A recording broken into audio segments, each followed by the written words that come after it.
اپنے راستے میں قربانی کے لیے منتخب کیا، پھر سارے جہان والوں کے لیے اس قربانی کو مثال بنا دیا۔ کتنا پیارا سوال ہے جو اب صلی اللہ علیہ وسلم سے کیا گیا، ما هذه الاضاحی، یہ قربانیاں کیا ہیں؟ اور آپ کا جواب، سنت ابیکم ابراہیم، تمہارے باپ ابراہیم علیہ السلام کی سنت، ان کا طریقہ ہے۔ اور یہی وہ دن تھے جن دنوں میں اللہ تعالیٰ نے ان کے طرز عمل کو یادگار بنا دیا۔ آج جو بھی اپنے رب کے گھر بیت اللہ کا قصد کرتا ہے، کس طرح سے اس کے لیے رحمتوں اور برکتوں کے دروازے کھل جاتے ہیں۔ وہ صحن حرم جہاں برکتیں نازل ہوتی ہیں، وہی صحن تو تھا جہاں ننھے اسماعیل نے تڑپ تڑپ کر مٹی میں ایڑیاں ماری تھیں۔ پھر اب دیکھیے کہ کچھ ہی عرصے کے بعد اسی بچے کو اللہ تعالیٰ نے اپنے گھر کی تعمیر کے لیے منتخب کر لیا۔ پھر اس گھر کی طرف جانے والے یوں تو سال بھر میں جاتے ہیں، لیکن یہ دن خاص ہیں جن دنوں میں کثرت سے لوگ وہاں پہنچتے ہیں، اور وہ سارے طور طریقے جو اللہ تعالیٰ نے اپنے خلیل ابراہیم علیہ السلام کے توسط سے اور محمد صلی اللہ علیہ وسلم کے توسط سے ہم تک پہنچائے، وہ مناسک ادا کرتے ہیں۔ ہم ایک ایک طرز عمل کی طرف جانا چاہیں تو اس گھرانے کی یادیں کس طرح سے ہر ایک کے دل کے اندر در آتی ہیں۔ بات بیت اللہ کی ہو تو ابراہیم علیہ السلام اور اسماعیل علیہ السلام نے اسے تعمیر کیا۔ بات مقام ابراہیم کی ہو تو وہی پتھر ہے جس پر ابراہیم علیہ السلام نے اس گھر کو تعمیر کیا تھا۔ بات زمزم کی ہو تو وہ پانی ہے جو رب العزت نے سیدہ ہاجرہ اور سیدنا اسماعیل علیہ السلام کو عطا کیا تھا۔ اور مجھے وہ وقت یاد آتا ہے جس کے بارے میں شیخ ابو بکر جابر الجزائری اپنی کتاب سیرت حبیب میں لکھتے ہیں کہ زمزم کا پانی سیدہ ہاجرہ کے توکل کی یادگار ہے۔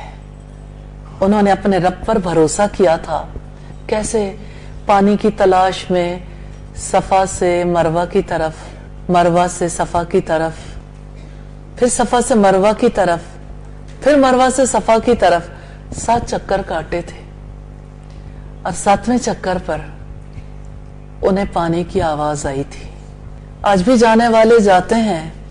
ام اسماعیل کا چکر کاٹنا تو بیٹے کے لیے پانی تلاش کرنے کی وجہ سے تھا، لیکن ام اسماعیل کس کی رضا کے لیے اس علاقے میں ٹھہری تھی؟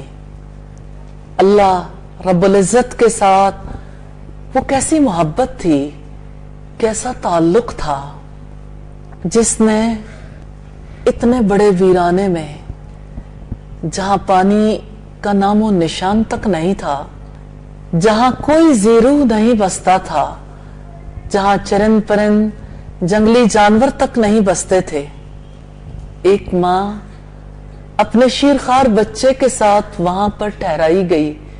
یہ اللہ تعالیٰ کی تقدیر تھی۔ اس کی تقدیر میں یہ حصہ سیدہ ہاجرہ کو ملا کہ انہوں نے صبر کی مثال قائم کر دی۔ وحشت میں دل تو ان کا بھی گھبرایا تھا جب وہ سیدنا ابراہیم علیہ السلام کے پیچھے بھاگی تھی اور ان سے سوال کر رہی تھی، کس کے حکم سے ہمیں یہاں چھوڑے جا رہے ہو؟ اور ابراہیم علیہ السلام خاموش سر جھکائے ہوئے چلتے جا رہے تھے۔ پھر خود ہی پوچھا، اللہ کے حکم سے چھوڑے جا رہے ہو؟ اور ابراہیم علیہ السلام نے جواب میں سر ہلا دیا تو سیدہ ہاجرہ نے اس وحشت کو، تنہائی کو نظر انداز کر کے سیدنا ابراہیم علیہ السلام سے یہ کہا تھا لا یضیعن اللہ ابدا، کہ اللہ تعالیٰ پھر ہمیں کبھی ضائع نہیں کرے گا۔ کیسا توکل ہے، کیسا اعتماد ہے اپنے رب کی ذات پر کہ جس رب نے ہمیں ٹھہرایا ہے وہ ہمیں کبھی ضائع نہیں کرے گا۔ آج تو پوری دنیا دیکھتی ہے کہ ان کے اعمال کو رب نے ضائع نہیں کیا، کسی عمل کو بھی، پانی کی تلاش کو بھی ضائع نہیں کیا۔ وہ پانی جو انہیں عطا کیا گیا، جس کے بارے میں سیدہ ہاجرہ نے قبیلہ جرہم کے لوگوں سے معاملہ کرتے ہوئے کہا تھا کہ آپ یہاں ٹھہر تو سکتے ہو لیکن پانی پر میرا حق ہوگا۔ کیا بات ہے اس عورت کے فہم کی جس کا انتخاب رب العزت نے کیا، جس کو اللہ تعالیٰ نے ایسی فراست عطا کی کہ وہ ام القریٰ کی بنیاد رکھ رہی تھی، ایک شہر کی بنیاد رکھتے ہوئے جو معاہدہ طے پا رہا تھا اس میں پاور کنٹرول ایک عورت کے ہاتھ میں آ رہا تھا، اس لیے کہ وہ پانی رب العزت نے اسی گھرانے کو عطا کیا تھا۔ آج کون ہے جو مسلمان بھی ہو اور جس نے زمزم نہ پیا ہو؟ یہ تو ہو سکتا ہے کہ کوئی اللہ کے گھر میں نہ پہنچا ہو، لیکن زمزم تو دنیا کے گوشے گوشے تک پہنچتا ہے۔ ایک عمل میں اللہ تعالیٰ اتنی برکت عطا کر دیتے ہیں۔ یہ تو برکتوں کی یاد کے دن ہے، جن دنوں میں ابراہیم علیہ السلام، اسماعیل علیہ السلام اور سیدہ ہاجرہ کے ساتھ ایسے واقعات پیش آئے جس کو ہر جانے والا، ہر حج کا قصد کرنے والا دہراتا ہے۔ کیسے وہاں پر جمرات کی رمی ہوتی ہے، آج بھی ہر جانے والا کنکریاں چنتا ہے، شیطانوں کو کنکریاں مارتا ہے، اسی کی یاد میں۔ آج بھی وہاں قربانیاں ہوتی ہیں، اسی بڑی قربانی کی یاد میں۔ اور آپ جانتے ہیں کہ قربانی تو قرب کے حصول کے لیے ہوتی ہے، اللہ کے قرب کے لیے۔ جو قربانی ابراہیم علیہ السلام نے دی تھی، جو جان کا نذرانہ سیدنا اسماعیل علیہ السلام نے پیش کیا تھا، اللہ تعالیٰ نے وہ قربانی صرف حاجیوں کے لیے خاص نہیں کر دی، پیچھے رہ جانے والے بھی انہی دنوں میں سے آخری دن پر وہ عمل دہراتے ہیں۔ الحمدللہ حج کے قافلے روانہ ہو چکے، حج کا مہینہ شروع ہو جائے گا۔ اسی مہینے کے جو پہلے 10 دن ہیں، ان کو اللہ تعالیٰ نے برکت والا بنایا، ان دنوں کے اعمال کو افضل قرار دیا۔ اور آج ہمارے یہاں پر جمع ہونے کا مقصد بھی یہی ہے کہ ہم ان دنوں میں کرنے والے کاموں کے بارے میں جانیں اور ان کاموں کو انجام دینے کے لیے بیفور ٹائم، وقت سے پہلے تیاری کر لیں۔ لیکن ان اعمال سے پہلے جب ہم اس گھرانے کے اعمال کو یاد کرتے ہیں تو ان اعمال کے لیے دلوں کے اندر زیادہ رغبت پیدا ہوتی ہے۔ تو یہ ذوالحجہ کے